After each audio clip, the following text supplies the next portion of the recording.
Good morning, traders. Good afternoon, traders. Good evening, traders, wherever you are in the world. It's US CPI in about 10 or 12 minutes. Expectations around about that 0.3 of 1%.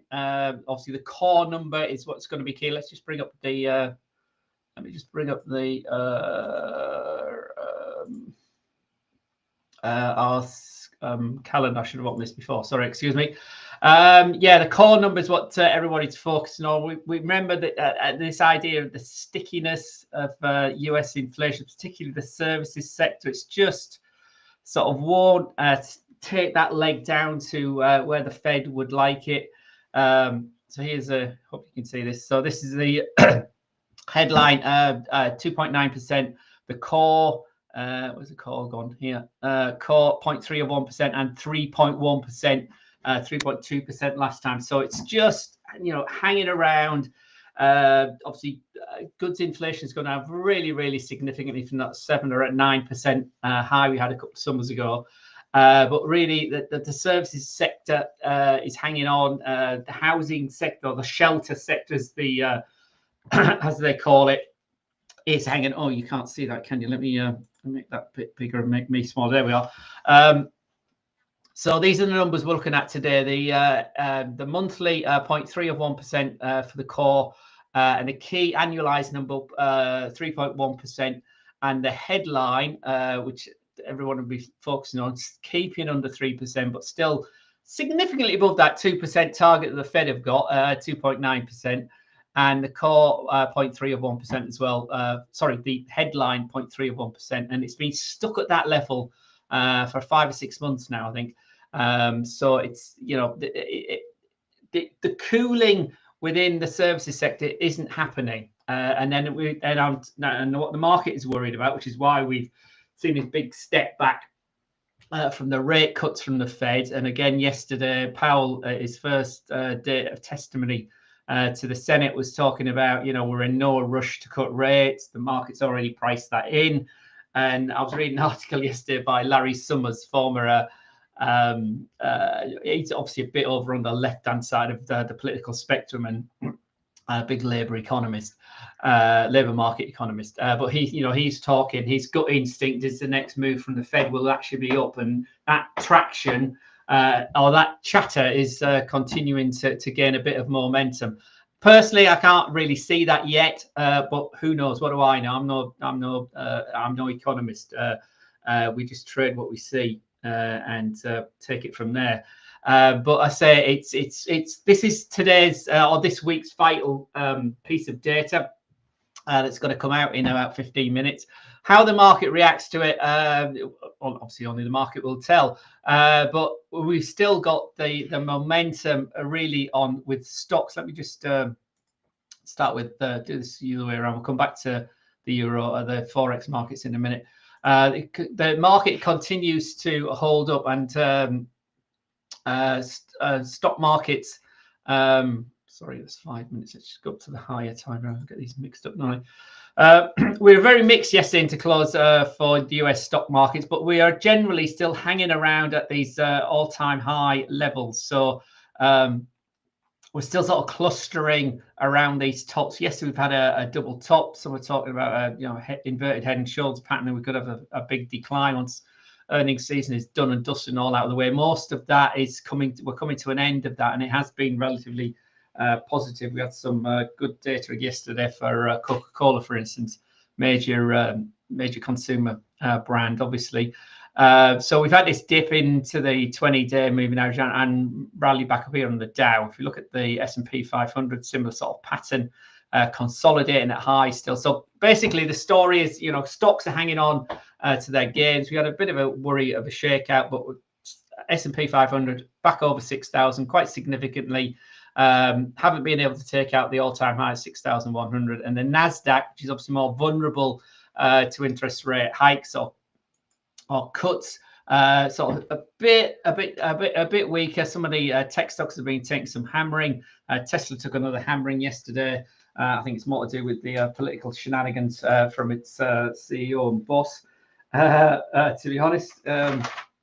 Just checking. Yeah, 6% we were off yesterday from Tesla. Dow was up 0.28%, and Nasdaq was off 0.36%. So stocks are generally hanging on. The other big stories in Europe. The stock 600 is an all-time high, and the German DAX went through 22,000 yesterday. We've pushed another all-time high again today. So regardless of the political turmoil in Germany, the fact that you could argue it's in recession already in Germany. We've seen some data that alluding to that in the UK this morning. But again, more on that in a minute.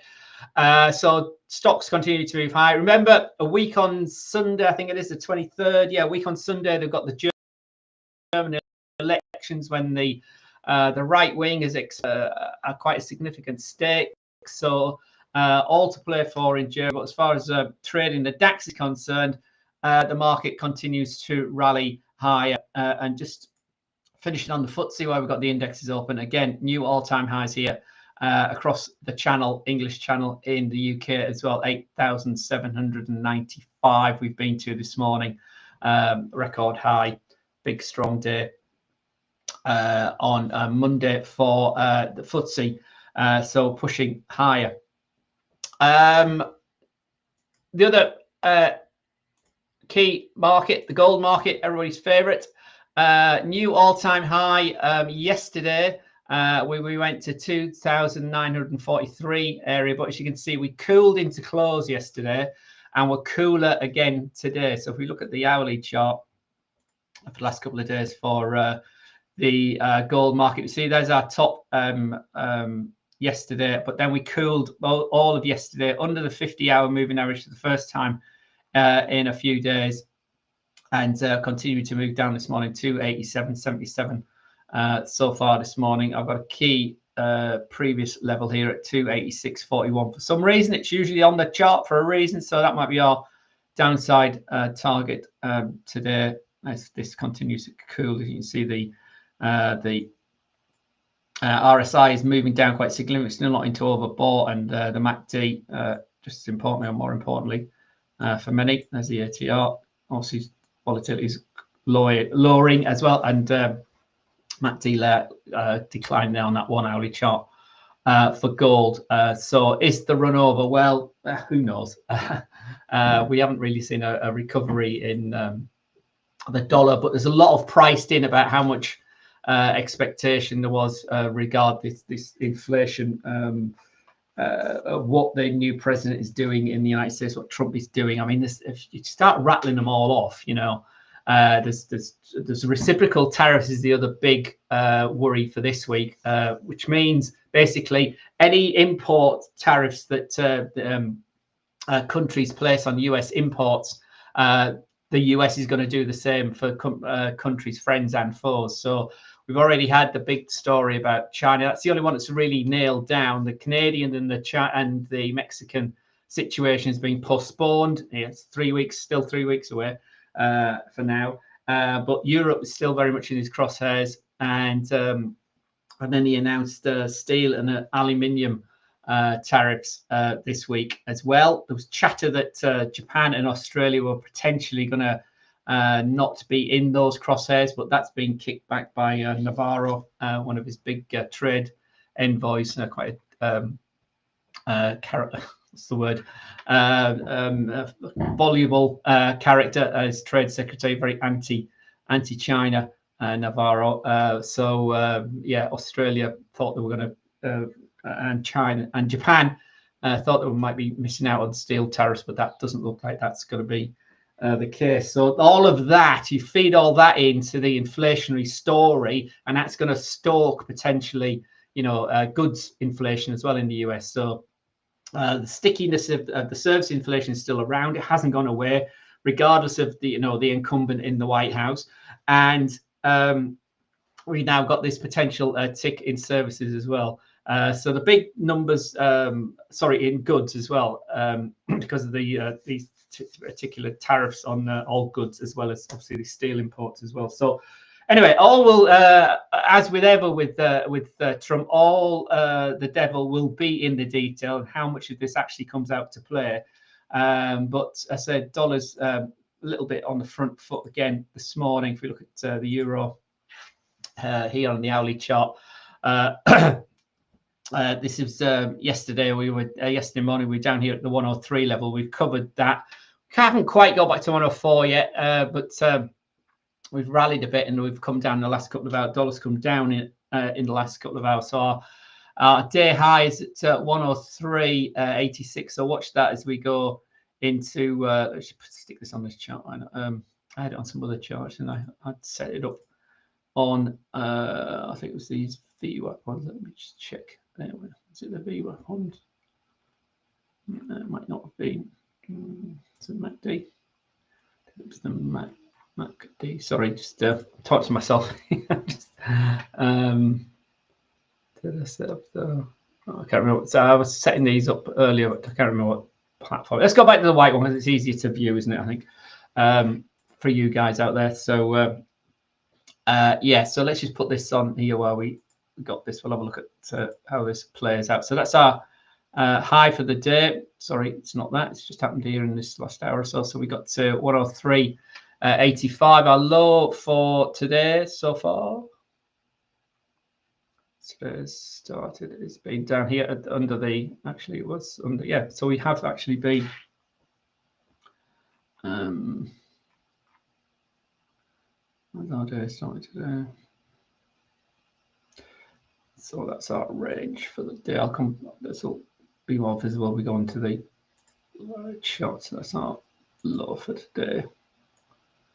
We come down to the 5-minute time frame. There we are.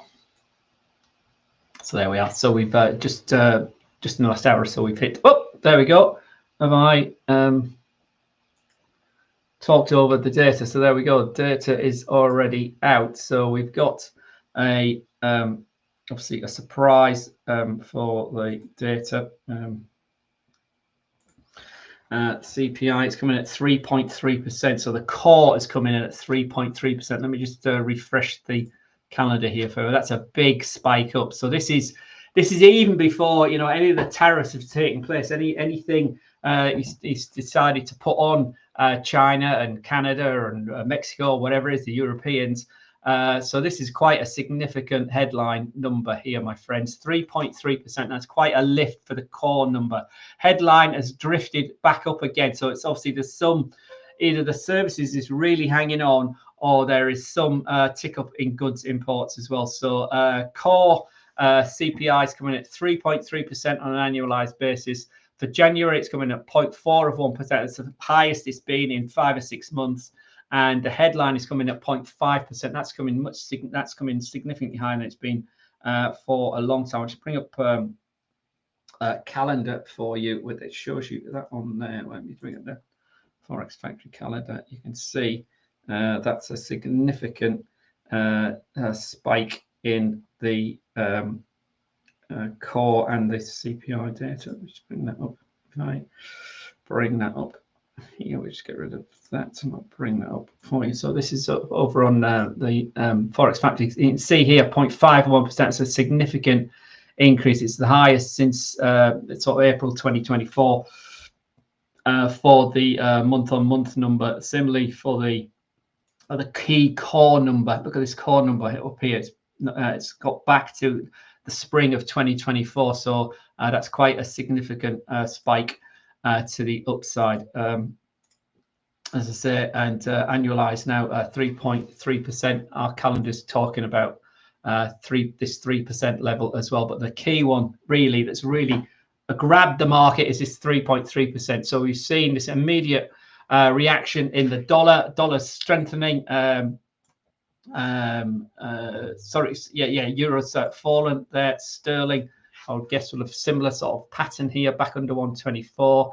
The Aussie has gone backwards, 162.50. It's probably taken some of our positions out. I think that we were open. What we were, yeah, the Swiss. Oh no, they're actually in that. Some of those are now in the money on those ones. Actually, let's have a look. I think there will be. Will they?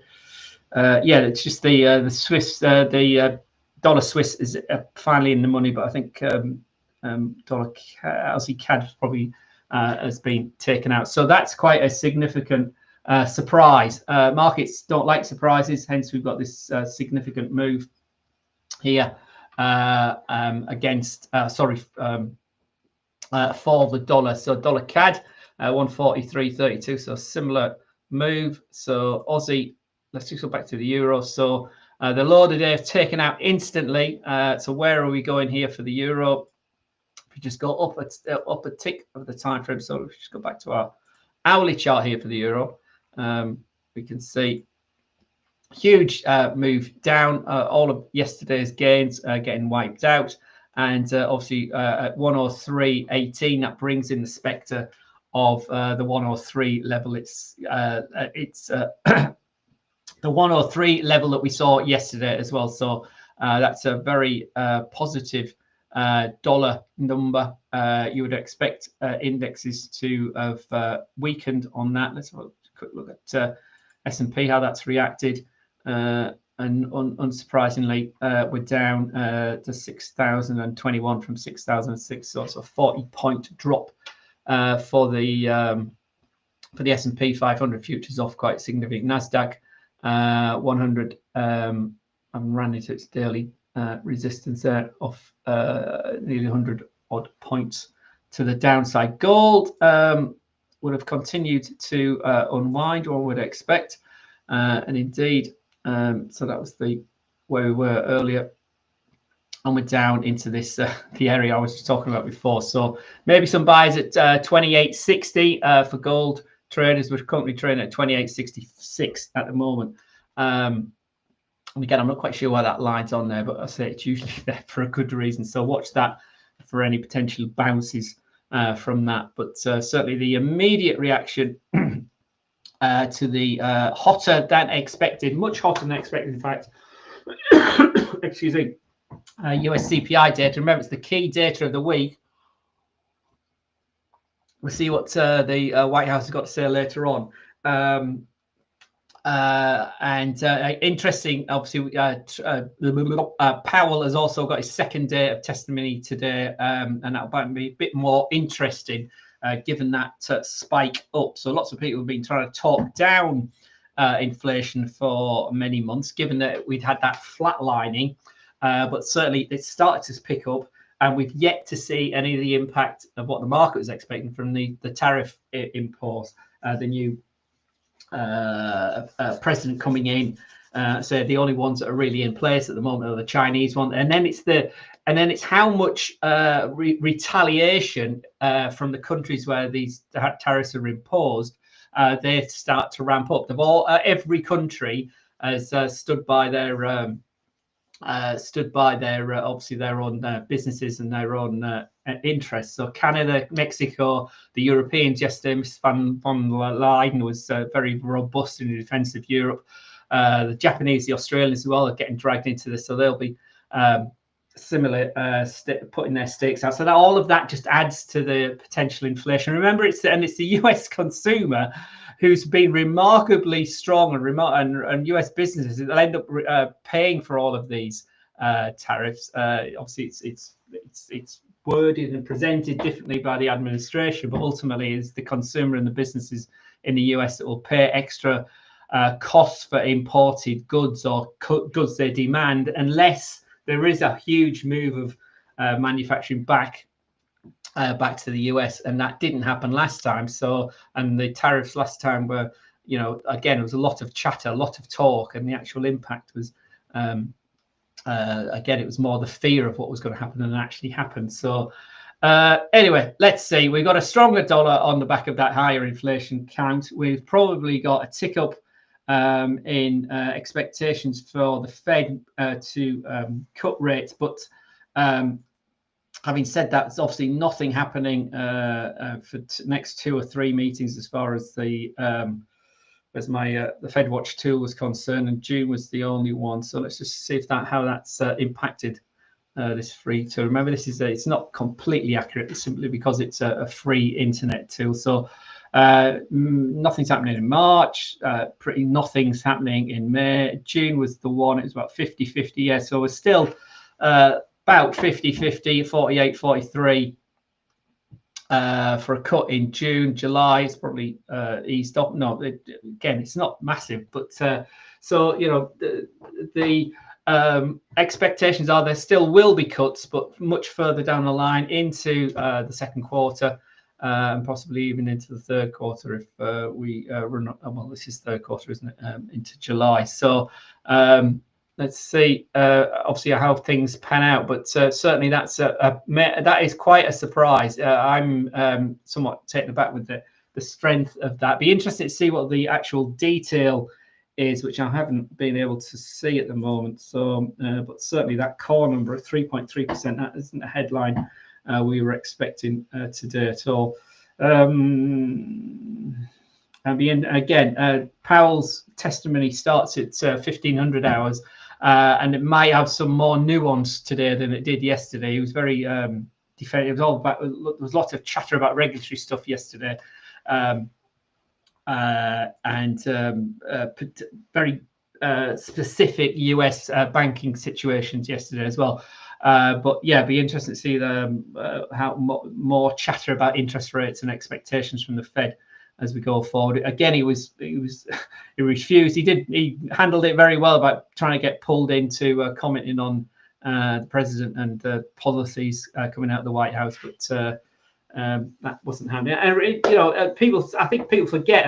People have very short memories.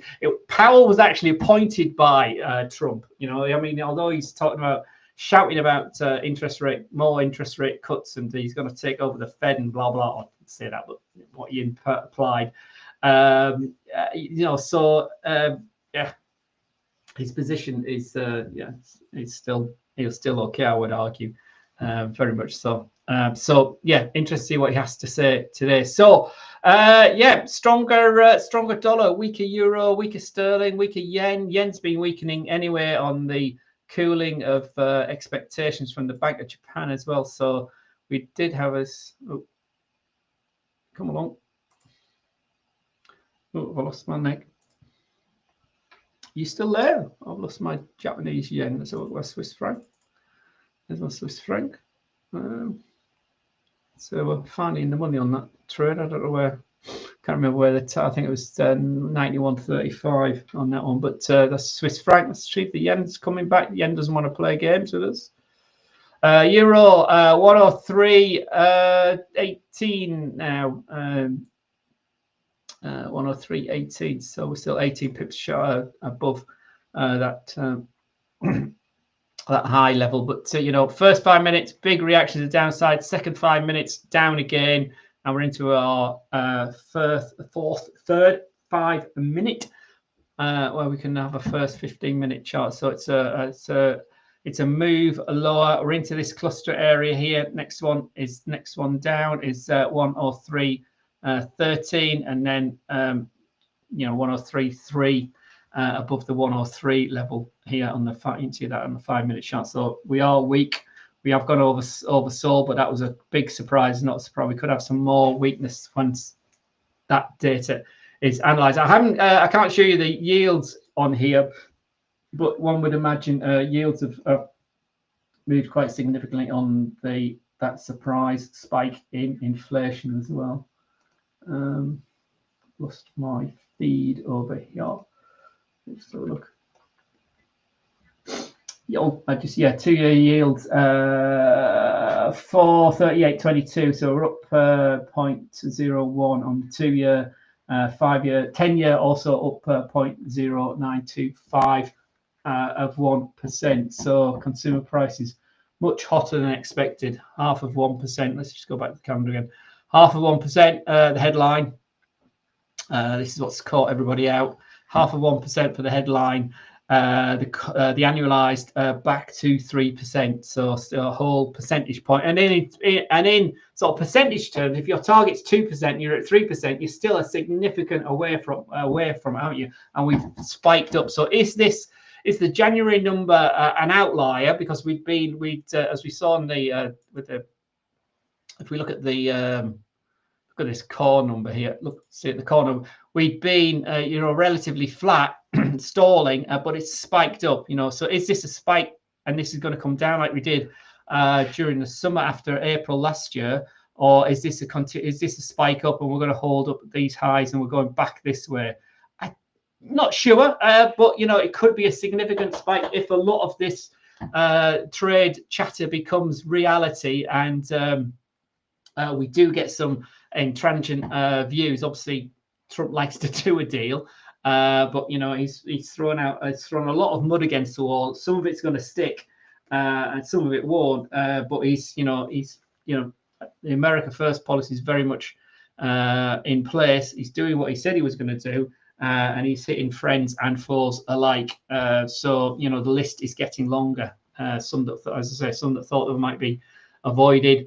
You know, like Australian and Japanese steel, that's getting taken in, especially US. It was aluminium. He took a big dislike to killing aluminium market, says Navarro yesterday, Australia. So yeah, we see all aluminum, as the Americans insist on calling it. So yeah, that's you know, significant news today. And the 3%, similar. If we just got the headline, you see. We had been coming down, right? We flattened out, and it's been ticking up, but that's quite a lift up. We can't really, it doesn't really show you the level of the rise here. So, but that is definitely a turn, isn't it? You know, up here into March. So from October, this is the headline number, the 3% level. So it's again psychological round number. We're back out of the twos. We're into threes now. So is this an outlier? Are we going to tick back down again? You would argue perhaps not, given what is coming. But we are only in January. The tariffs will probably not feed through the data itself until sort of March, April time. So there's a bit of an interim in between there. But so how the Fed plays it going forward, we shall see. So 10 years, up 10 basis points on the day. Massive, big leap. In the 10-year, so we're back to 462 or 464.63 10-year yields in the US. So the rally in stock markets maybe coming to a juddering halt on the back of that, but we'll see. So interesting. We actually finished. We've bounced from here on the euro. We've bounced from 103.17 and we're at 103. 30 again.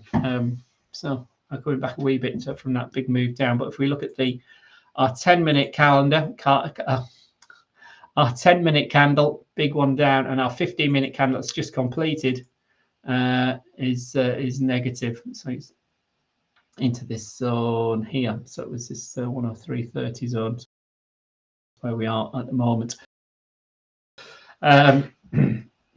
To the down. So we've got a reaction elsewhere. Gold, yeah, less of a, but you know, again, it's continued action to the downside for gold today from that all-time high yesterday. 5-minute, yeah, it's actually it's come back a bit more aggressively than the dollar has here. So it's not trying to recover the immediate gains here. So gold's finding buyers as well. But we didn't shy of the that 2,860 level. We got to 2,863, so $3 shy of that trigger of a buy point. There on the gold market and stocks. Let's have a quick look at the S&P. Again, that follow through. It's coming around a wee bit, but that's still a significant shakeout ahead of the open in 40 minutes. So yeah, interesting. I mean, many have been talking about the impact of the tariffs, but obviously the tariffs had nothing to do. Well, that's not strictly true. With this inflation number, it could have brought forward buying of goods, which we saw with some of the stock levels of goods as well. So yeah, that's what that. So it could be another month or two of that, but certainly it was a surprise. Obviously, be recalibrated for next month. So stocks are lower, the dollar's stronger, gold is weaker, and let's have a look at crypto. Stronger dollar, one would assume. Crypto's weakened a tad today. It's got 95,000. We were back with our 50. What's this? This is a 30 minutes. Just go up to the daily. Get a handle of where we've been. So the unwind, as we said before, we're still under our 50-day and 20-day moving average. This is what we were saying earlier in the week. The 20 now is crossing the 50, this flattened 50, so it is a relatively weak trend move down, so it's sort of consolidating if anything, but certainly the bias is to the downside. But the big line in the sand remains at 92,000, but we are now today under 95,000. I should perhaps put that on there because that was a key level as well. But so you can see we've been moving down, and that has just added to the down day. Again, sorry if we just go back to the see how Bitcoin has reacted. So again, like everything else, dollar positive. So Bitcoin fell for the first 10 minutes, and it's bounced back the last 10 minutes. But still overall weaker on the higher time frame. So continuing to move lower, with 92 being the key support for Bitcoin, which are at 94,700 currently. So yeah, that was a big surprise. So I don't know whether you were trading that or the right side of that, but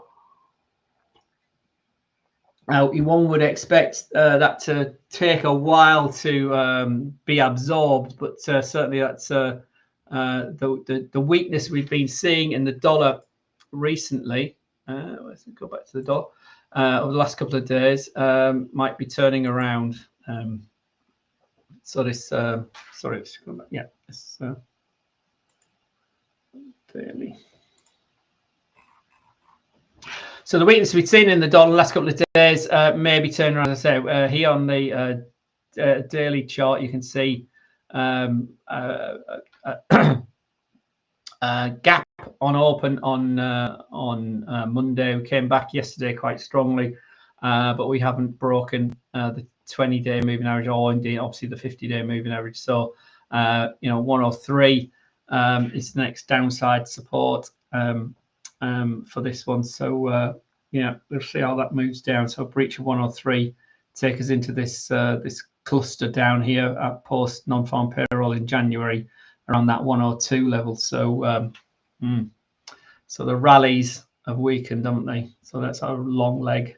That's a 3-day leg. That was well, so far it's only a 2-day leg. See how it finishes today. So we could be starting to break back down again, but a little bit of direction again, a little directionless, but remains anchored under the 20-day and the 50-day moving average euro dollar on the higher time frames. But certainly there's not a great deal of emphasis to take this much lower at the moment, given that the ECB are firmly committed to interest rate cuts.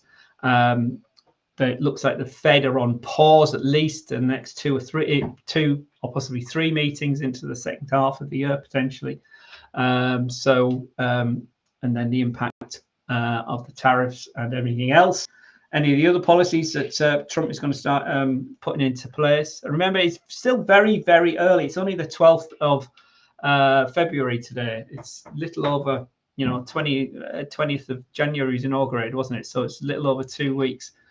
3 weeks since the new president has actually taken the reins of power, but certainly a lot of action going on for that. So I'm a bit flabbergasted with that the strength of those numbers out of the US. Private inventories later on. Private inventories, official inventories for oil. Yes, I mentioned oil. Did I continue to unwind significantly? Obviously, that would have look how that data's hit the oil market. The downtrend is still very much in place. We have had a bounce early part of this week, but we're down again today. So again, the 20-day moving average has held to the upside. We're inverted as far as the 50 and the 20 days concerned. So Certainly there were buys around the $70 level later last week. We've rallied to 73 on expectations of the peace deal going ahead in Israel. That's come back into the 4. That's under question again. Things could get really nasty at the weekend, so be careful about the weekend. Having assets open over the weekend. The exchange of prisoners and hostages doesn't play out. Israel and America express sort of retribution, or all hell will break loose, as the president said. But a weaker oil market again today. If we show the minutes of the data coming out, the inflation data coming out. Again, that's actually been bought back, interestingly, on this 5-minute chart here. That's the initial reaction, and it's all but bought back, so 72.80. There was some news about demand from the EIA earlier on today as well. I think I might have missed that earlier. But anyway, official inventories later on today. Obviously, the key one still to come is 3 o'clock, and the second day of Fed Chair Powell as testimony to the US Senate. Tomorrow, GDP from the UK, that's looking woeful, potentially. We'll see what it comes out. German inflation tomorrow, European inflation tomorrow as well.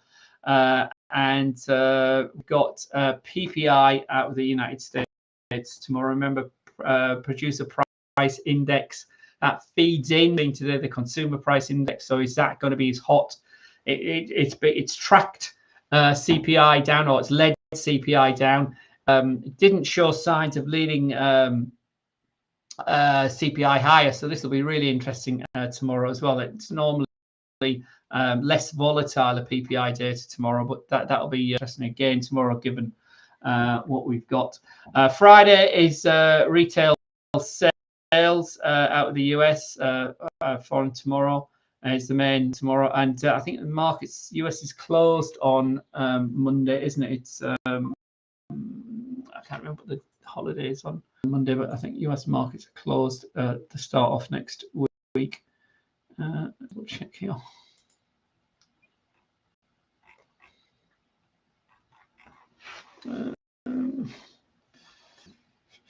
It's not actually on here, but on there. Yeah, anyway, we'll check that. That's obviously we've got plenty of days before that goes. So let me just leave you with the surprise of US inflation, 3.3% for the core. This is a really key one.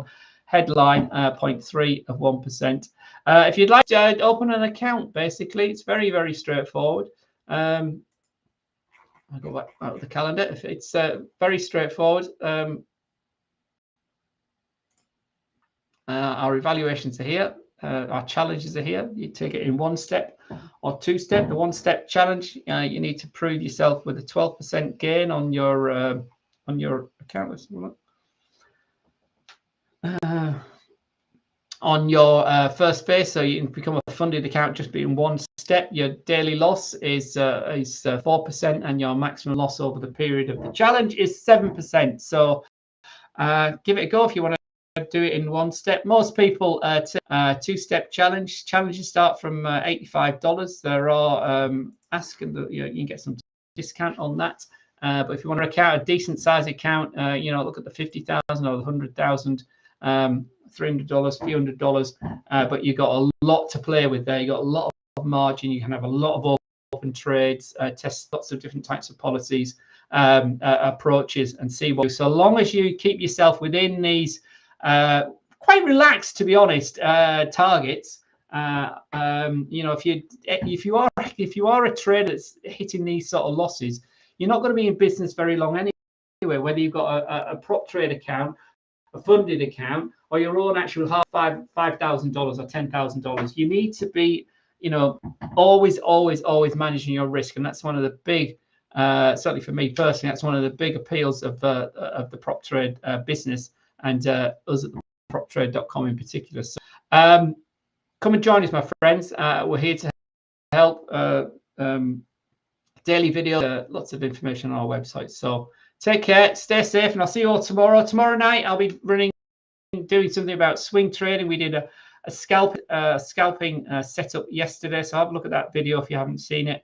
And the day before, I did something which is absolutely dear to my heart, and dear to every, or should be dear to every trader's heart, and that's all about risk management and technology, because that's really is the key. Okay, so see you tomorrow. Take care and have a great day. All the best, everyone.